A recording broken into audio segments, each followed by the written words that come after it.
I'm just like, okay, I'm just gonna cook and I'm just gonna work. Like that's as much as you can get out of me. That's it. And then after a while, then I was like, okay, we're good. We could do some stretches. We could do some journaling and some stuff like that. You know, yeah. So Yeah, I could relate because my first 3 weeks were the worst. My first 3 to 4 weeks around there were really the worst. My first 2 weeks, it still didn't dawn on me like, okay, I'm working from home.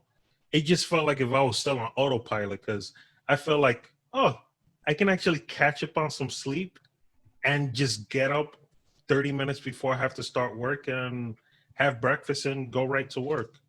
And then hmm after that, I was like, okay, now it's time for me to start waking up at 6 a.m., hours before I have to start work, and try to have some me time to get my mind set for work and still have that separation of keep my individualism that I have at home those with boundaries. my right. You know, home life being incorporated with work life is not easy at first, but after a while it's like you just like any other thing, as hard as it is, eventually you find some way to make it work.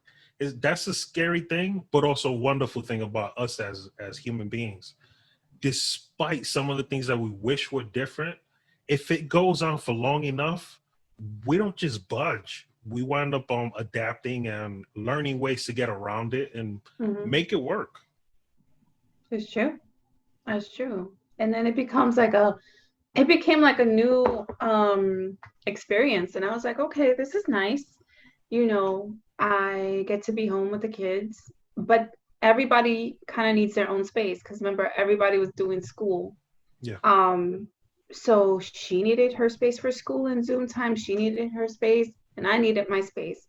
And it was like, okay. And then at the end of the day, I was like, wow, we have time. Like, there's no long commute, you know? There's no rushing. There's no making a stop to get gas or making a stop to catch dinner or dragging home after so much traffic to put something on the stove. It's like, we're good. We're golden. Like, this is time to get home. We're done with everything and just relax. And then I was like, I can get really used to this.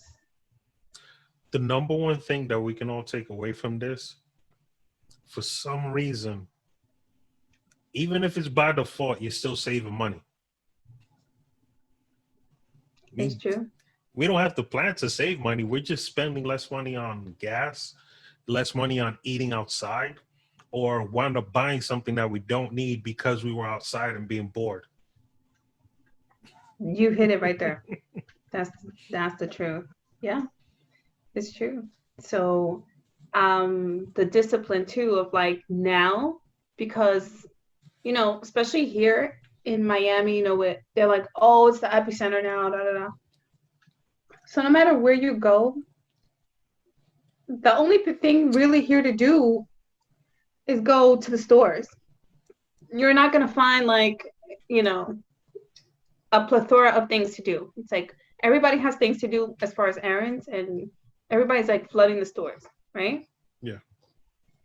Even if it is the epicenter, it's still crowded. It's still like the same as it was, before.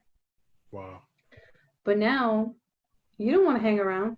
You don't want to like mosey around looking at things you really don't need or you might want. No, get your list, go in, you have a mission, you get what you want, you get out. That's it. Don't No need to hang around stuff you don't need. If there's anything else you might need, go online and shop for it and be done with it. No need to parade around the stores. There's just no need. Mm. It's because it's dangerous. It's like you're taking your life in your hands. Like you don't know. You don't want to know. You don't want to be, you don't want to catch something you can't get back. So, no, Turn it to special ops. yeah. Get in, get out. And be Mission done with it. accomplished. That's it. Yeah, Oh, sometimes I snap. stretch. I'm like, oh, but we could squeeze a little bit more out of that. And let's wait until we run out of five more things. that we don't have, and then it's time to go to the store. For sure. Yeah, yeah, because sometimes delivery inflates their prices a lot. Yeah, I was just thinking about that when we were talking about the ship situation. Sometimes it's great, sometimes it's horrible. Like the inflation is ridiculous. I mean, Mm-hmm. I'm just glad that little out here hasn't been that greedy with many of their stuff. However, Okay. some of the things that they do inflate is pretty darn bad. Like four Man. times the price. Like really, seriously? Because you bringing it to us? It's like that's all right. You can keep that. But then there's options. But other than that, it also goes by location. You know, not all locations are able to get that variety. Right. True. I just wish there was more ways to do it than shipped. There are a few other options. However, they still suffer the same issue. You know, with talking about that mini bar. When I was mentioning about mini bar that you can have drinks ordered to you, Oh, my okay, wife yeah. she told me the truth about mini bar. Oh, what's the truth? It's already made drinks. Like they're not bringing it from a bar or a restaurant. No mixed wonderful special stuff. That's what I was thinking it was. Like that Oh, name is too damn fancy. Mini bar. And yeah. it's stuff I could get at the corner store. Like really? Oh, okay. So you thought it was like exclusive, some kind of something Yeah. special like they're concocting or something, but For real, like if they have some type of DoorDash for bars and restaurants for their special drinks, but you know no, what? nothing That like would that. be amazing, man. The only thing is you're gonna have to have contact. Unless there's some way because the person that greets you at the door has to be of age. That's the only thing that gets in the way. There has to be a way that they can do it because I had a few months ago, I had a delivery and I was like, man, listen, I gotta go to Shipped and a bottle of wine is like 2 times as much. It doesn't make sense. I was like, I'm not gonna drink for that. But then there's a place called Total Wine, Mm. and it's like the Costco of like alcohol. I What? mean, you can say I listen, you can buy whatever you want and bells and whistles. Like you could say, oh well, let me get some chips with that. They have like everything that you need for a bar: pretzels, chips, mixers, anything, chilled, not chilled, any kind of wine, any kind of spritzer, any kind of beer, blah blah blah. You get it, right? So I was like, okay, if I order, this thing is gonna last, and it did. I placed an order and it lasted for like I think 2 months, a month and a half, Wow. because I didn't need that much, but I just didn't need to have to cross my fingers every time I ordered through Shipped for one bottle and pay like twice when I could get 2 bottles because they cost cheaper there, and just be done with it and just get one delivery, a bulk of like some beer and wine, and that's it. Yeah. So No, it carried me. it's great that you brought up that point because Costco sometimes is not as beneficial as we think. It's comfortable, but it's not as beneficial if you're not doing the math. You have to do the Mhm. math before you make the purchase. Like you did. You did the comparison with the math of okay, if I do it there, it's going to be more expensive, and I'm going to have a whole lot less. So quantity and price. I mean, I'd rather spend the extra 10, $20 when I'm getting much more for the quantity, and in a x amount of time, I'm going to make that money back because I don't have to go out and spend it. So that's how I save. Right. Like tuna fish in Costco is one of the worst things to buy in Costco because it's last time I checked, I mean it's been a couple of years, but I did a comparison between the tuna fish in Costco and it was like $1.25 a can, which sounds great if you go into like the average grocery store that Mm-hmm. sells it for like $1.99 a can. However, if you go to the right places and you go for the specials, you get 4 cans for $4, the same amount of ounces. So Wow.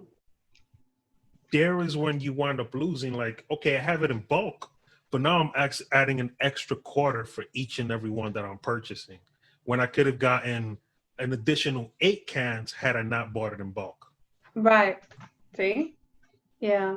So it has its give and take. It has, I get it. It surely does. Me, it's great too. Like, I think if I had like a garage, I would definitely be a Costco member 24/7 Mm.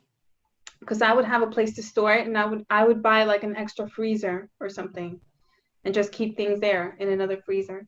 But if only because I have no room really to really kind of store everything. That's why I don't go there, because some things are worth it. Some things are good in bulk. There's this new thing that I'm trying. It's this detergent, and it comes in sheets. It's eco-friendly. Mm. It's $10. Um and you can renew, like, you can have them send it to you like every month. I want them to send it to me every other month. So I'm actually spending maybe $5 a month, say, for these sheets. So it comes in an envelope like this, and each sheet looks like almost like a dryer sheet, but it's thick. So you toss it into the load and you're done. There's no like bulky containers or the big Tide powder box or nothing crazy like that, you know? Um, and that's it. This is your detergent. Just take one sheet and toss it in. Yeah. Wow. So I just got that maybe a few days ago, and I've tried it for 2 loads, and so far it's working. It's good. It's giving me the soap I need. And it's not taking away all the space of having detergent, where to stuff it, where to put it, none of that. And it's biodegradable. It's eco-friendly. So just sharing that. So What's the yeah. name of it? Uh, I can show it to you. Just hang on a Okay. second. Yeah, Cool. let me just get it. Hold on.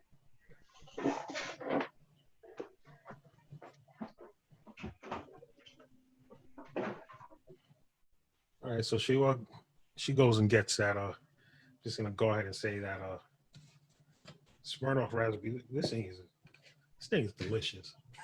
It's refreshing. But anyway, I'm not trying to sell anything.